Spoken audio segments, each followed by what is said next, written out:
onde que a gente viu isso especificamente, né, muito nítido ontem, ali com o fechamento da moeda na maior alta, na máxima histórica do dólar, né, pressionando muito o nosso cenário aqui, justamente somado com esta alteração, né, na mudança ali da taxa de juros nos Estados Unidos, a sinalização mais hawkish também do Powell fazendo mais pressão pelo DXY, mas aí olhando ainda no nosso cenário doméstico, e talvez essa grande preocupação, né, que vai se criando no nosso mercado, na nossa economia, se o Brasil de fato está ali caminhando, né, à beira de um precipício. A gente vê que neste cenário parece que o mercado ainda não dá para definir ali qual seria o preço correto do ativo, né? A formação desse preço dos ativos, elas estão sem parâmetros, sem referência. Há uma incompreensão talvez de entender como, né, ou para onde de fato nós estamos caminhando para essa desvalorização aí do real, juntamente somada aí com esses juros mais longos, cobrando esse prêmio maior.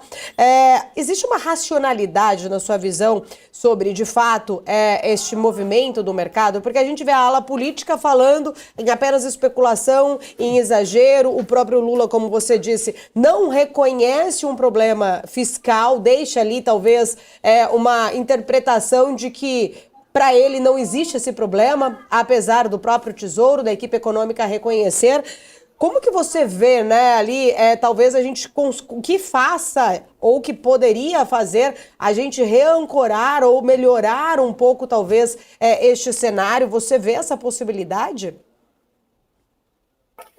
Paula, a única questão que pode resolver essa situação de deterioração da economia brasileira rapidamente, que impacta o câmbio e o juro futuro, é através de corte de gasto. Nunca foi dito, nunca foi ventilado, nunca foi pensado um modelo de corte de gasto, e sim um modelo de diminuição do crescimento,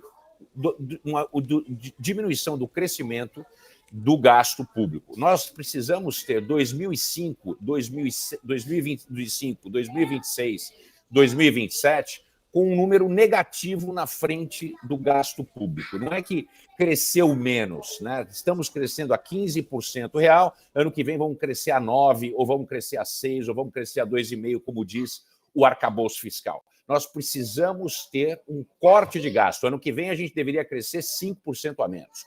Como eu já disse, para que a gente possa trazer a dívida pública numa relação natural para um país de economia média como o Brasil, nós vamos precisar fazer uma economia de 450 bilhões de reais, ou 4% do PIB.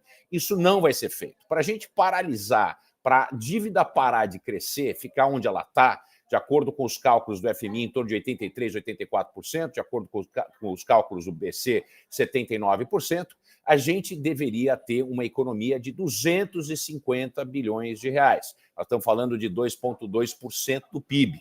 Isso não vai acontecer. Fazer uma economia que é ao Deus dará de 70 bilhões, mas não é certo, depende do Congresso e nós não vamos fazer isso, isso simplesmente compra tempo, tempo que o governo não tem, e o mercado acabou de descobrir que esse corte, se vier, não vai ter impacto nenhum no endividamento. Então, o que acontece?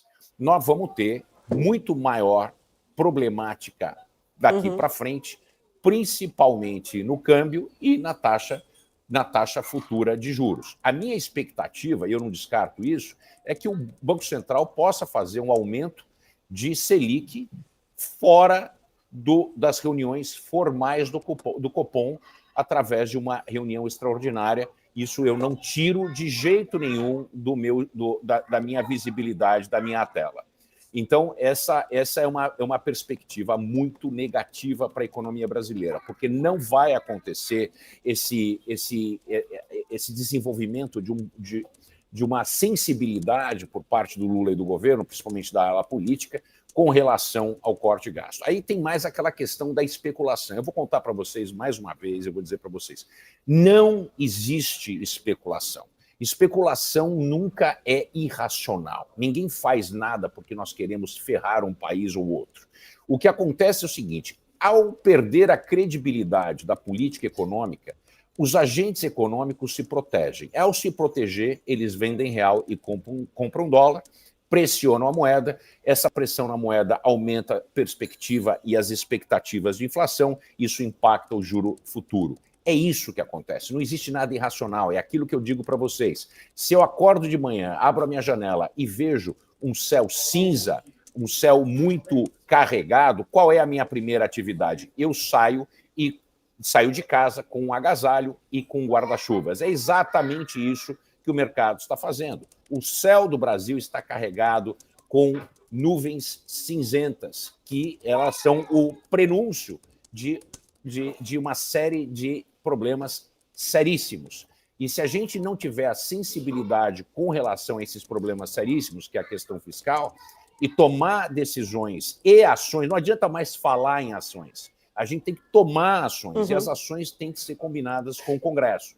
Então a gente tem essa pressão, e essa pressão ela não vai arrefecer tão cedo. Para mim, 6 para o câmbio é o piso do câmbio. Eu acredito que a gente hoje está mais próximo de 7 do que a gente está próximo de 5,80.